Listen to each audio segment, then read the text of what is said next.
Peace, love, and light to you all. All right, let's begin.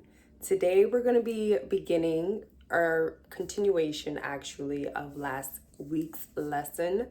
We're still in lesson 1, but this is our second continuation, but we're still continuing lesson 1. And lesson 1, like in astrology, 1 is also connected to Aries. Aries is the first sign. Aries rules the first house. And Aries rules the face, your face. So that's how people identify you. Aries rules identity. So how do we identify each other is by knowing each other by, or another form of communication, just knowing like, okay, I see in that face, that's Joey,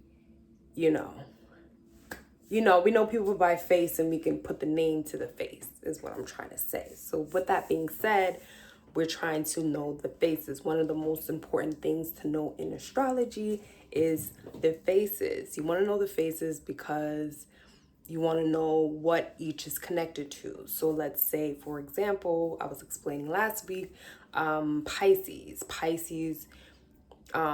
Pisces ruler is Neptune. Neptune also rules the 12th house.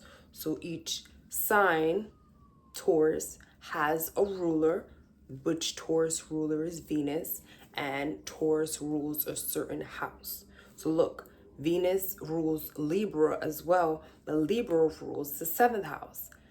Venus rules Taurus as well, but Taurus rules the 2nd house. So that's very important to know with planets that have co-rulers, like as the same thing that goes for Mercury. Mercury is ruled by two signs are ruled by a planet.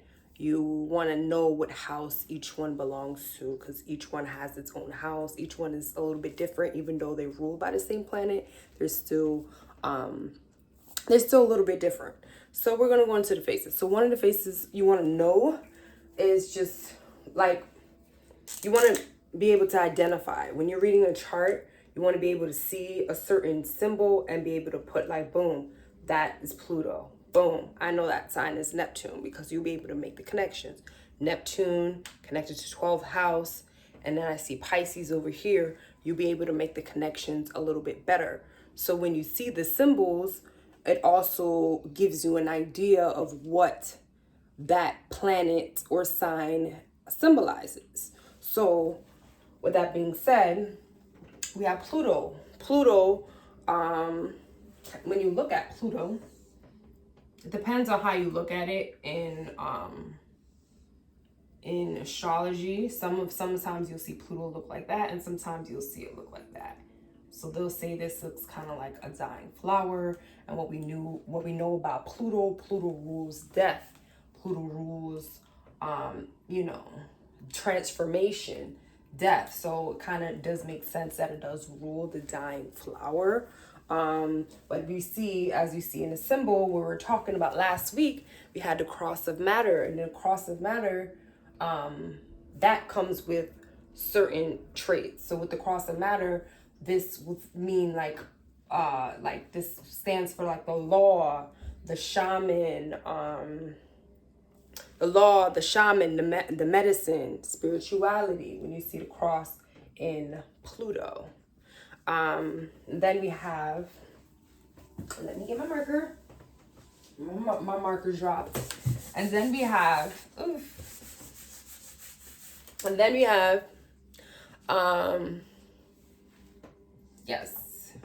we got Jupiter. So Jupiter, you see both of them. Jupiter, you see the arc. See the arc? The arc is over here. The arc. And then you also see, like in Pluto, you also see the cross. The cross is like right here. And with the cross. With Jupiter, you Jupiter is really expanding. It really stands for that knowledge and really like awakening us to what understanding the message of spirit and bringing it to the physical plane so that we can establish and we can expand on that. So this, it can expand our values, it can expand our belief systems. So yeah. So this signals the messenger. Jupiter can be signaled as a messenger. You know, Jupiter, even though the messenger is Gemini, but Jupiter, the opposite sign of Gemini is Sag. Sag is ruled by Jupiter. So Jupiter, and even though certain signs are opposites, as we are learning last week, they're still similar. Just because Gemini and Sag, if you look in astrology, they're exactly opposite signs of each other, but they're opposite in nature, but they have so many similar characteristics, which makes them, you know, very similar in nature. Even though they're very opposite, you know, their energies are very like detrimental. Like if Gemini is in Jupiter is very detrimental, vice versa. But it still has some, you know, benefits as well, because they're very, you know, similar in nature. So next we have Saturn. Yes, Saturn, you also see the cross. We see the cross and we see, and this represents, with Saturn, it represents putting, yes, yes, you see this is the arc. So with Saturn, you see the arc.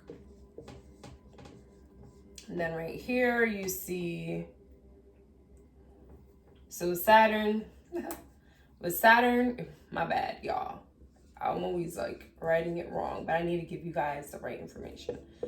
And then right here, you see the arc. So when you guys write it in your notes, you got it right, okay? So, yes, you see the cross, you see the arc. So with that being said, it represents the arc represents putting our emotions to the side. One thing we know about Saturn is no joke. It's the top of the chart for a reason. It represents putting that hard work, putting that work to get into the position that we are. When we see CEOs, we see business landlords, we see business owners. These are all Saturn-like things. These are people who really worked hard to be where they are. So Saturn really has to put emotions aside. You can't have emotions and business. So when you see the arc as well as the cross of matter there, it's exhaling the physical and puts everything aside, puts everything last. So it's like having that target as well. Yeah, that's with Saturn. And then we have Uranus. And then when you see Uranus, you definitely see two arch right here. So that's two of them. And then they have, has the arc. It has the arc of matter. This is the arc of matter.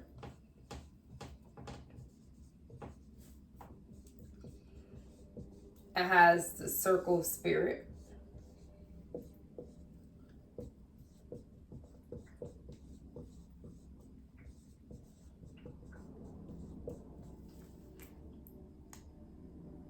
And the cross of matter, as you can see. The cross.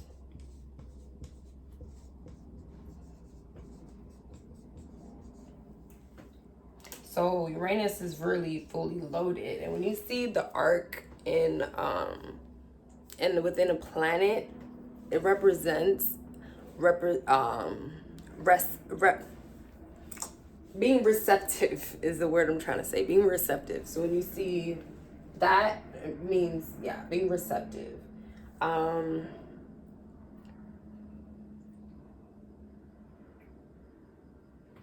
And also, when you see that, when the arc is coming from both sides, it's able, especially Uranus, the fact that it's able to receive so many messages, so many downloads in different angles. So this what makes Uranus, which is ruled by Aquarius, Aquarius is ruled by Uranus, which makes it so unique because of these different messages that they're receiving. And now their mission, the purpose is to bring it into physical plane so that we're able to understand and, bring it to us so that we're able to receive this information, receive these messages, receive these downloads. Yeah, so we can all move forward. And yes, because this is a very generational. Uranus, Aquarius is a sign that's very, Uranus is generational, but Aquarius is very humanitarian. So being that said, that Aquarius has that mindset, for the people and being humanitarian,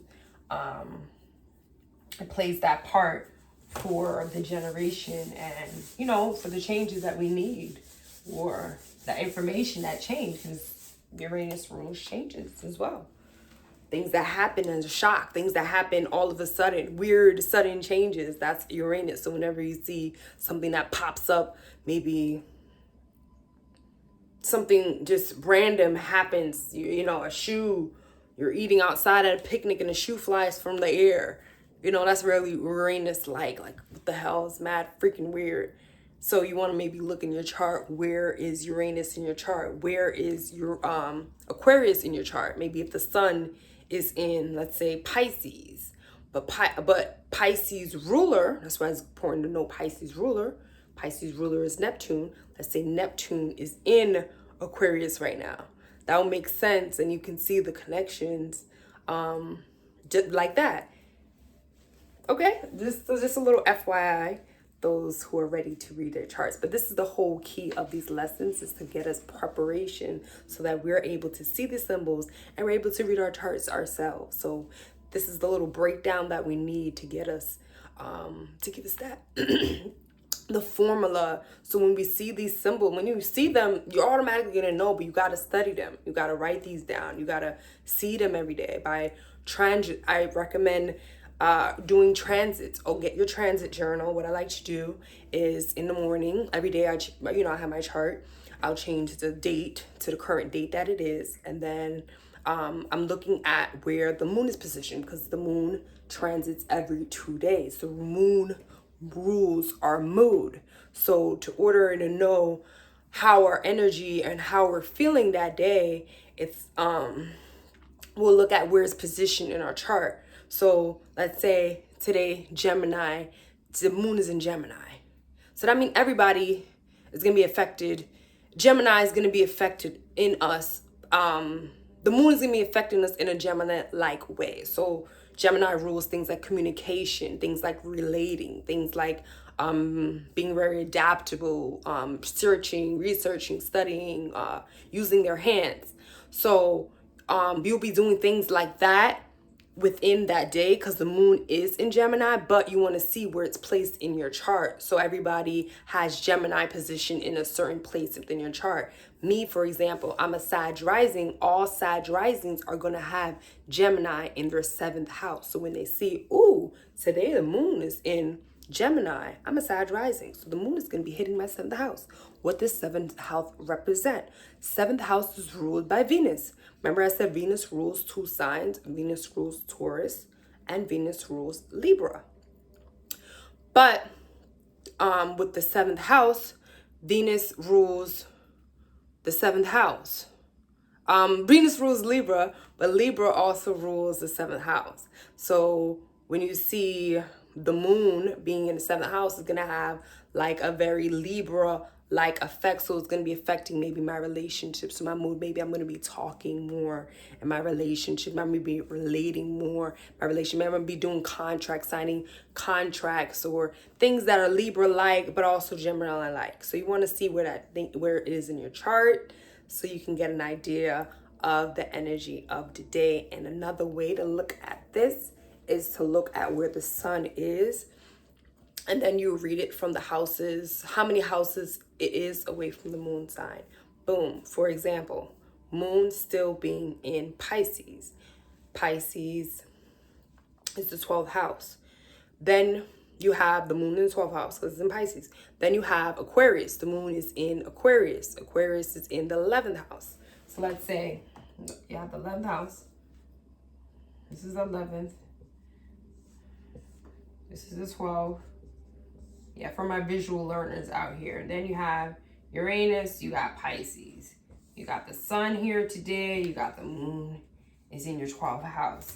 So another way you want to do it is how many signs is the moon away from the sun that day. So the moon, the sun being that it's in the 11th house, you want to look at that, you just see how many signs is away. So this is one house, so it's being two. So the moon and the sun will have a second house-like effect to how it's going. Like, let's say if it was in the same house, so it will be just one. So it will be a very connected day into things like that are one, like things that are ruled by one, which is Aries. This day will be two, so it'll be Taurus. So that day will have like things to do with Taurus. Maybe you'll be doing things with money. Maybe you're doing, when it comes to two, you'll be doing things with money. You'll be doing things with your values, or things like your beauty, or, you know, things like that. Using your voice. And then maybe, you know, you have a throat issue that day. But it will make sense because that has that two. Two is ruled by Taurus. Taurus rules things like your voice, money, food. And if it's in one, it will be things that are Aries, like, because Aries rules the one. I hope you guys were able to understand that. That was just a little bit of what we're going to get into. But just to tell you, like, how you guys can just keep up and get better with the symbols and seeing the symbols. So once you see things, it begins to be a pattern. Things we do repetition consistently every day. Habits are all ruled by 6th house, all ruled by Virgo. Virgo rules things that we're trying to perfect, things that we work on day to day. Like certain things that we don't have to remember to do, we already do day to day, are things like brushing your teeth, getting dressed, because we've been doing these things since we were little. So in order to get certain things programmed or to do certain things, like how do people wonder why successful people are so successful? Because they get up early, they have certain habits. And the reason why is because they program to do these every day. I know so many people who say they get up every day and they program to get up every day. They don't even need an alarm, because why? They do this every day. Their body's already programmed to get up at that time. So if you want to be able to really understand and really care and use astrology as a tool, and really understanding the chart and understanding the symbols and for yourself, because it's good to get readings, but I say we should learn it ourselves, especially if this is something that you enjoy. It's good to get readings. I recommend that as well. Always, you know, check the energy of the reader that you're getting into as well. But it's always good to know your chart. It's always good to know the moon is here, full moon is here. It's always good to know these things for your own tool, your own reference. You can do these things yourself. So with that being said, we're going to continue on. Next we have Neptune. Neptune looks like this, right? And Neptune, we see the arc of matter. I mean, one thing we know about Neptune is very spiritual, very sensual, very emotional, very sensitive. So Neptune as well is very receptive because they receive information. Neptune is ruled by the spiritual realm. They're ruled by the other side. So they're always receiving. They're always receiving and connected. But Neptune also rules choosing that middle path, because it's two directions.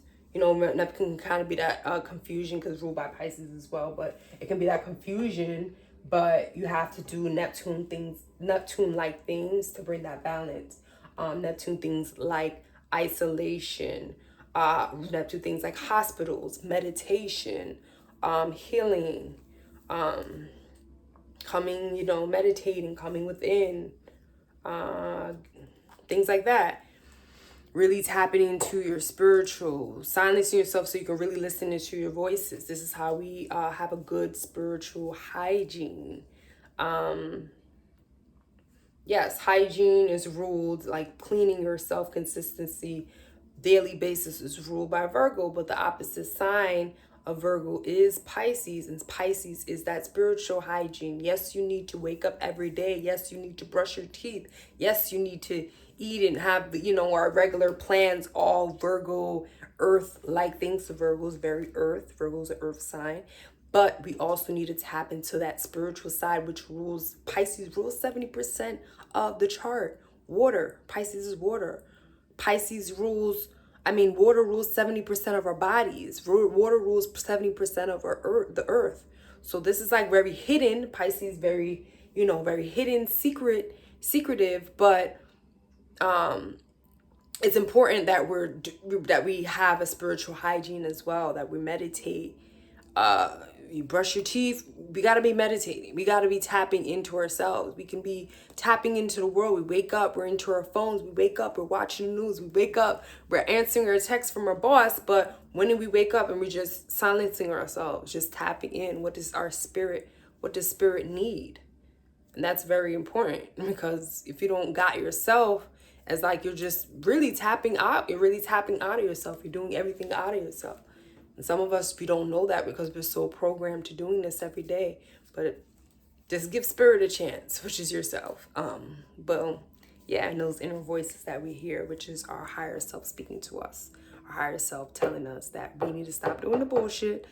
Put that carrot cake down, and maybe have some herbs this week. Maybe drink some tea, Sometimes we have to listen to those voices, because those voices are really trying to guide us to our higher selves.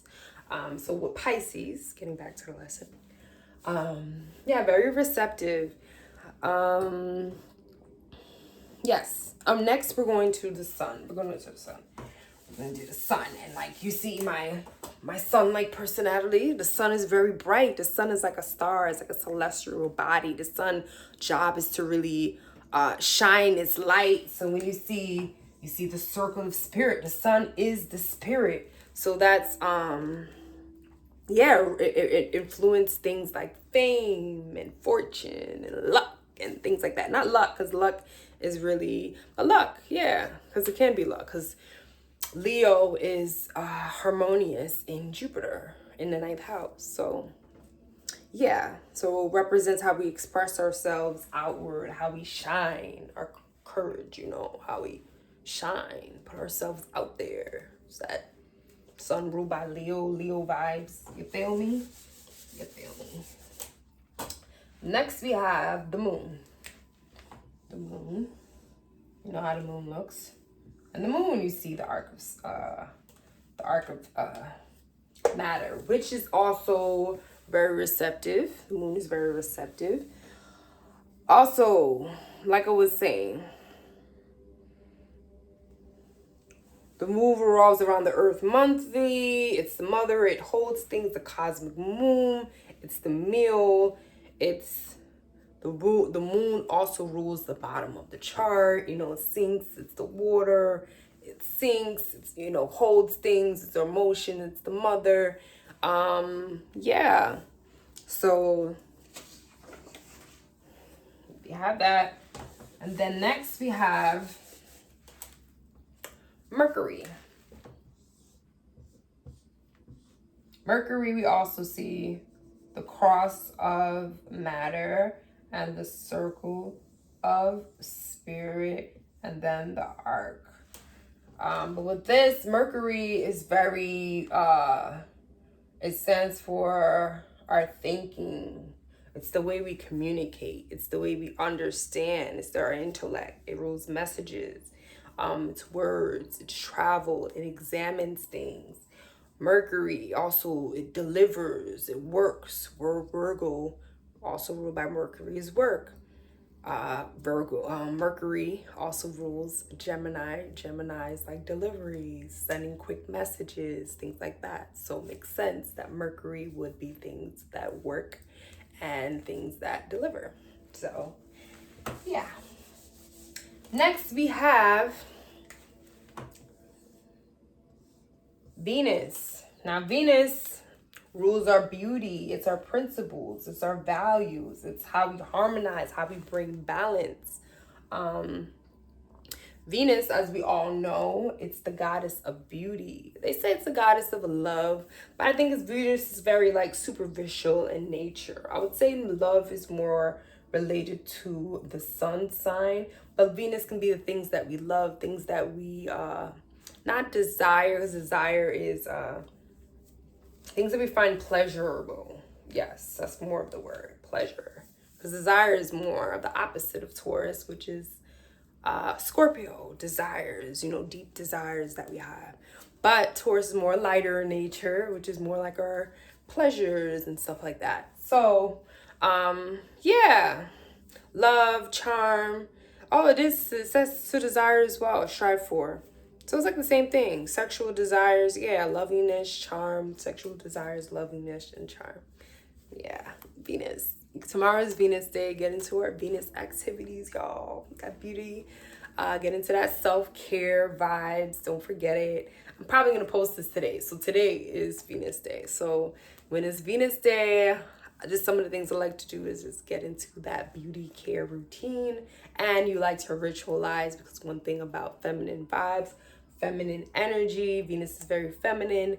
Feminine energy is rituals. Rituals is ruled by also Virgo. Virgo is the earth sign. Earth sign is very feminine. Ritualize your beauty routines. Ritualize your spiritual routines. Yeah.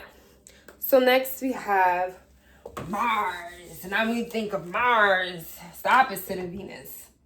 It's the men. It's that masculine. It's the war. It's the fight. It's the competition. It's, we're going at it. We're going to fight. It's that one-to-one battle. Yeah. It's the arrow. It's going straight at you, like pointing straight at you. Very direct, impulsive, very quick, but the deeper part of it, it's the great I am. Mars is in the first house. It's ascendant. And when you think of the Muslims, they pray to the east, and the ascendant sign, which is also in the first house, which the ascendant sign is on the eastern side of the chart and the eastern side of the horizon. It makes sense to why this is all connected to. Yes. Next we got beautiful, my favorite. One of my favorites. We got beautiful Jupiter. When you think of Jupiter, you think of expansion. You think of that abundance. You think of that luck. You think of our principles. Jupiter is the one who expands so that we can grow. Jupiter is the father. It represents abundance. And also is the great traveler. Jupiter likes to travel. And then we have Saturn. Let me think of Saturn now. Saturn is like the throne. You see someone's on the throne and like sitting on the throne as masters. Because when you see, like I was explaining earlier, these are people that put in that hard work to sit on that throne. It's like the king, kind of mean, not mean bitch, but that's what I was going to say. Mean bitch energy. Just like that old lady. Saturn was old people. Just knowing like they put in that hard work. They're not finna to jeopardize it. They're not finna to have no little man, basically tell them anything, because they done perfect this. They, no one can tell them anything because they put in that work. That's what Saturn represents. Putting in that work is the highest expression of the chart. It's in the 10th house. It's on the top of the chart. Wherever sign that's in, that's where your purpose is encoded. It's where you're striving to be. It's where you're striving. It's a sign that you're striving to be in this lifetime, because it's the hardest to accomplish. So, yeah, they build structures, must work hard to get to where they are. So by doing that, that's why people find them to be really strict. You gotta be really strict. when you're working with that Saturn energy, applying really a lot of boundaries, and yeah, they don't like laziness, don't like BSing around, don't have time for games, don't like none of the emotions. We just got to get that work done. Business, no times for emotion. We just getting that work done, you know, aiming straight for it and going for it. Your goal is what you're trying to manifest.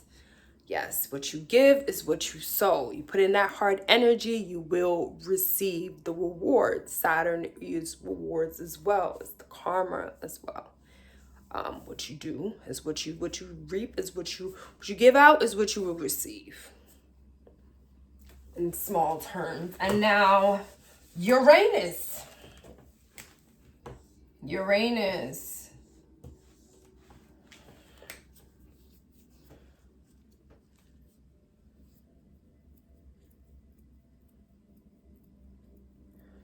Uranus, when you see Uranus, it looks like the mother hips because it's connected to the divine source. It's that information. It's that it connects us to our DNA. It's the technology, the spirit of technology. It's the internet.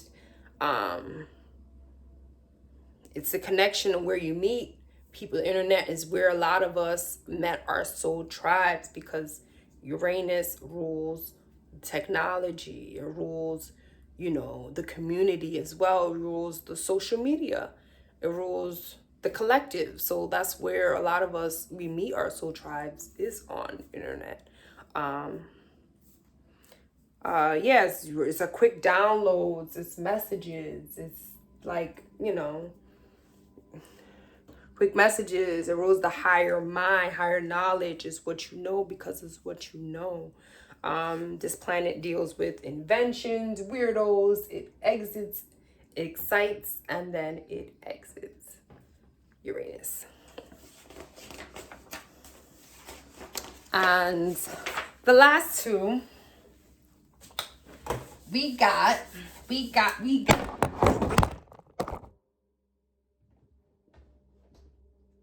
doing good. We were doing good, y'all, but obviously our camera had other ideas. Wasn't holding up, but I like how it got out today. You know, I didn't want to.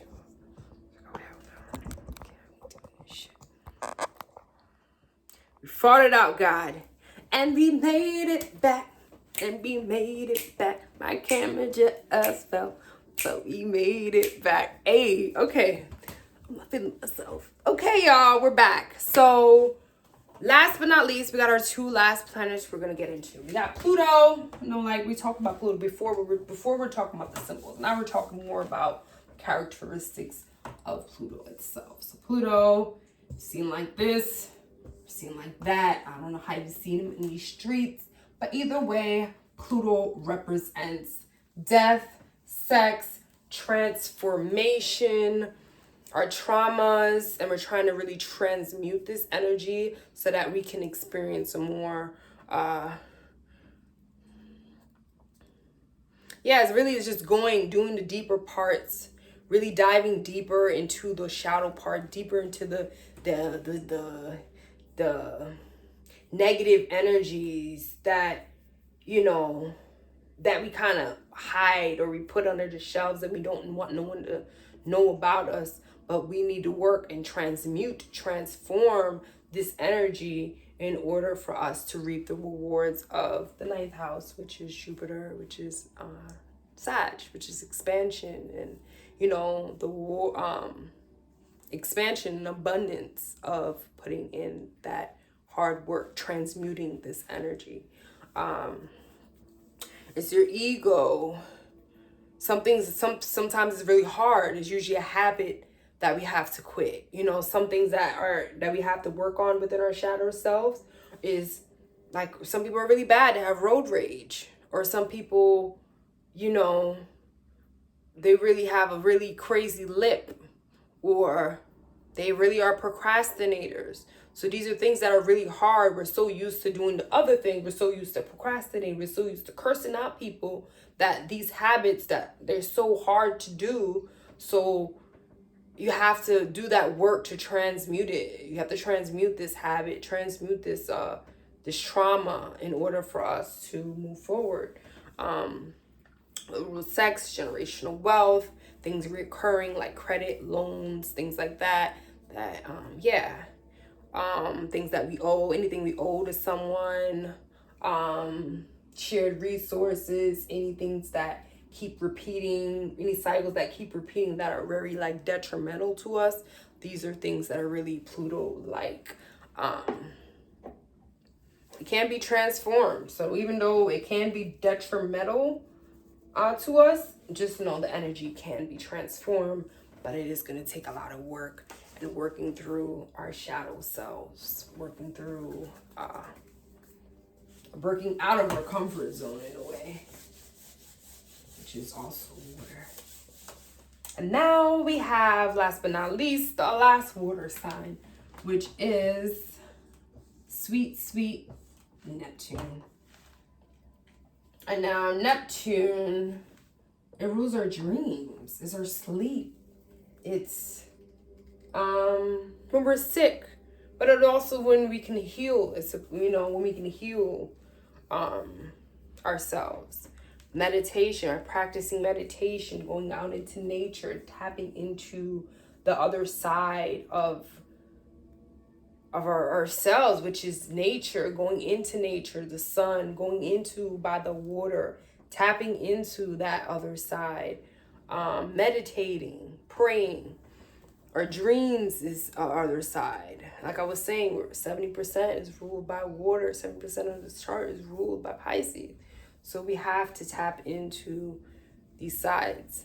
Things that are coming up in our dreams, just know these are things that we gotta let go.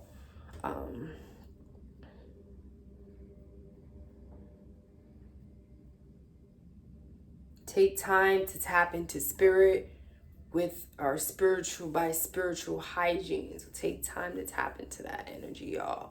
Pay attention to your dreams. Pay attention to what pops up while you're meditating. Pay attention to the voices that pop up while you're in nature and what is calling you. Or, yeah, just really pay attention. That's called just being aware. Is really just noticing everything. Noticing what energies you're putting out, but noticing what energies are also coming to you. What energies you're hearing. What are you picking up from others? What are you picking up from nature? Sometimes it's not really a person that looks like me and you, but it can be an object. It can be just seeing something. It's very real. Yeah, so just know that's what some of us may be experiencing, and it's just nice just to know. Yeah. So with that being said, I'm about to wrap up this lesson because I think we did a good job today. I'm really proud of ourselves today. Please just review your notes. Like I said, repetition, seeing the symbols, understanding the symbols, doing your transit journals will really help with that, because that will help you see it every day. And I recommend doing transit journals because certain things happen and it's so cool to me that it's connected. Like I say right now, I'm not really a pro astrologer. I'm really at like my beginning stage. I feel like right now, the more I would come out and just teach others what I'm learning, it can help me relearn, and it can help those who are interested in learning as well. But I feel like the more I love astrology and I will tap in and to see my 10-year future self, I know I'm going to be a better astrologer. And with that being said, recording what is going on in my life and the things that happen, and maybe connecting. Sometimes I'm able to connect it and see, oh, this was Uranus like, this was Pisces like, but sometimes I'm not.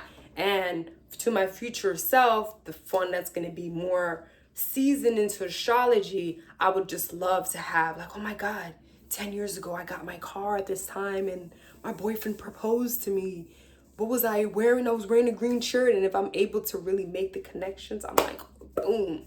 And we're not going to remember all these things. But when we're writing it down, we are the ones that are actually recording. We are the ones that are putting the astrologer, being the astrologer yourself. You're being your own scientist to yourself. What is going on within your world, within your, what is it, what they call this? Our our planet, our portal, our planet, there's another word I'm looking for, but this is like our spaceship. This is our spaceship. That was the word I'm looking for. Our spaceship. So there's stuff that's going on within our spaceship.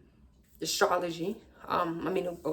Uranus rules space things, and Uranus rules astrology that are going on within our spaceship. And if we're paying attention, these can be our own astrology tools to make connections to. So you don't really need so much tools, but using your own book, eventually you can use that as your own astrology tool. How cool is that? Because you'll have you'll be able to make the connections, because you yourself are recording what is happening right then at this day.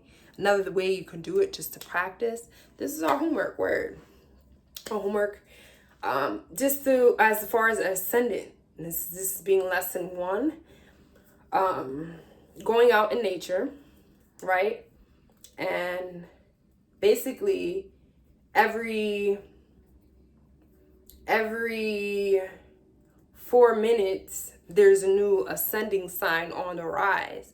So if you go out in nature and let's say a certain plant sprouted at a certain time, you'll be able to see the rising of that sign. Let's say at 5:55 I seen this plant rising. Now you put that rising in the chart, you'll be able to see the rising of that sprouted plant at the time you put the location, all that. So you make a birth chart for that plant, and now you'll be able to see what else is going on and be able to make the connections to that plant and like what's the rising, and that will give you some information. Where's the ruler of the rising? Just a little activity, a little practice to do, just to get us into understanding and reading our charts and just taking the time to record, because like I said, we are the own astrologers, we are the own scientists. We have this within you. Books that we read is because people did our work. We did the work, but you have the power to do that as well. So don't take your work and your journey as any old thing that's not important. Calculate and write that shit down. So years down the line, you could thank your future self. Just know I said it, as I know it's going to be valuable later on, okay? For now, that's enough. Today, depending on where I post this video, is Venus Day. I recorded this Thursday, the 9th. So tomorrow, I'll possibly post this. And yeah, so it'll be Venus Day. So enjoy your Venus days, and then enjoy doing your homework. Don't forget, write your notes, come back, replay it. Yeah, and stay tuned, because next week we'll be having lesson 2. We'll be getting lesson 2, and that's going to be very exciting to get into. It's going to be a whole another topic. Yes, so I'll see you guys again. For now, peace, love, and light to you all, and I'll see you guys later.